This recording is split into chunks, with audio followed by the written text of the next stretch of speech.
Welcome back to the channel. Welcome back to Keeping Up with the Comics. And today we will be keeping up with Black Panther #1, a King in Black tie-in by Jeffrey Thorne and Herman Peralta. I think I pronounced that correctly. And Nocterra #1 by Scott Snyder and Tony Daniels. So we're going to start off with Black Panther #1, the King in Black tie-in. Basically, you have one of, if not more than one, of Noel's symbiote dragons trying to take over Wakanda, turning Wakandan warriors basically into Noel's symbiote warriors. And we start off with T'Challa in the field with his warriors trying to defend the ground they're on. We know they're kind of fighting a losing battle because as Noel's symbiote warriors advance, the more they kill or stop Noel's symbiote warriors, the more symbiotes take over Wakandan warriors. And so not only are they losing warriors, but the enemy is gaining. But throughout the story, we get a dialogue in his head with T'Challa's father, basically telling him to block out all the emotions, think rationally, plan. Don't let emotions get in the way, but you have to plan if you're going to win. So after the battle, he comes back to the headquarters where he finds Okoye and Shuri, and everyone's trying to figure out how they're going to win this battle because everyone knows they're losing ground. And T'Challa basically tells them that they need a plan, and he kind of has the plan in his head, but the plan sounds kind of crazy. So he has Shuri to basically help evacuate the rest of Wakanda as much as they can, and he has Okoye go and get ready to man the Hand of Bast, or Bast. And it really doesn't say anything about what the Hand of Bast is until some of the final pages of the book. But I will show you that by the time she gets ready to man the Hand of Bast, that is the Hand of Bast. Some kind of light figure panther that attacks the symbiote dragon. But this isn't the real story. In the meanwhile, while Shuri is out helping the people evacuate through some pretty awesome means, I want you guys to read the book and see how Shuri is doing this. But she gets attacked by Noel's symbiote dragon, and she gets turned into a symbiote warrior, which is actually part of T'Challa's plan. As I said, he has to take the emotion out of his thinking. He has to take the emotion out of his plan and do what he has to do to save Wakanda. But what he's really doing is sucking the symbiote in and kind of playing possum for his real plan, which is to use one of his enemy's greatest weapons against Noel and his symbiotes. And it is great and it is glorious, and it ends up driving the symbiotes out of Wakanda.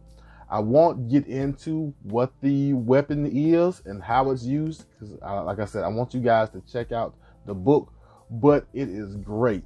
And I wonder how this discovery may play out going forward, or being the king of Wakanda, if Black Panther is going to stay behind and basically make sure his people are all right, while the other heroes kind of fight the good fight around the world.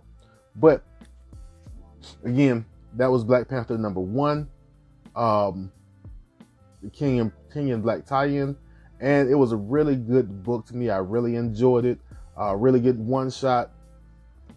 Kind of answers or kind of asks the question, what should you do as a king, as a warrior, and as a leader?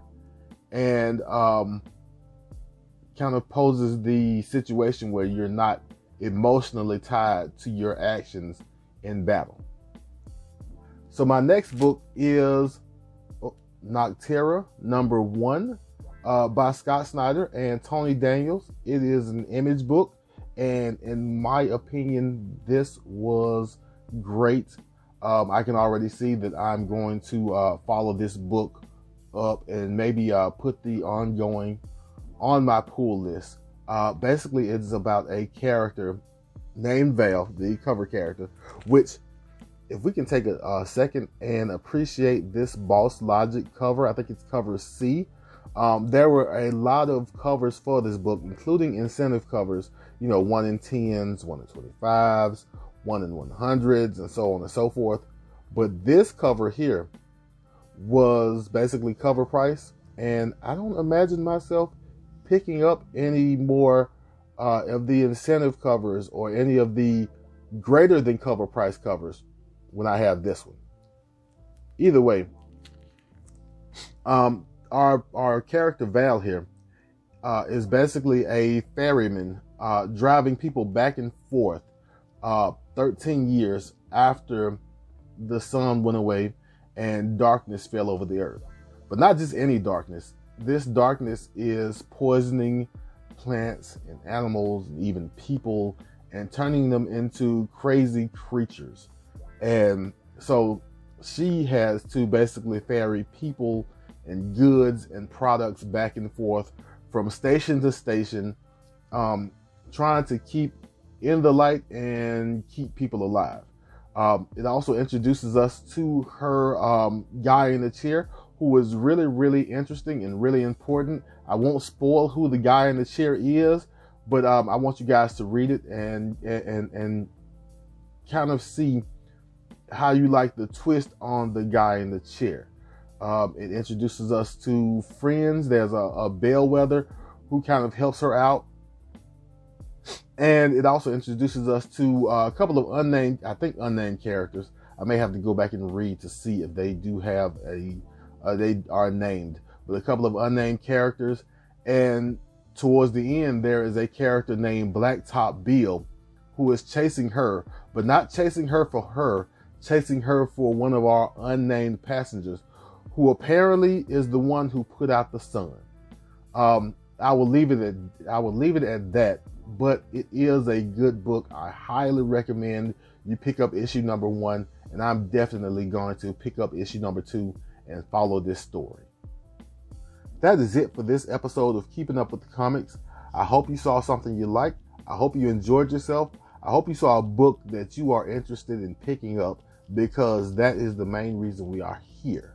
If you did see something you liked, please hit the like button. And if you want to keep up with me, keeping up with the comics, then hit the subscribe button, hit the notification bell, and leave comments. Tell me what you thought. If you've read these books already, if you have anything to add, if I missed anything, feel free to leave comments. But most importantly, I hope you enjoyed your time here with me. And as always, love yourself, love others, read your books, and I will be back in a flash.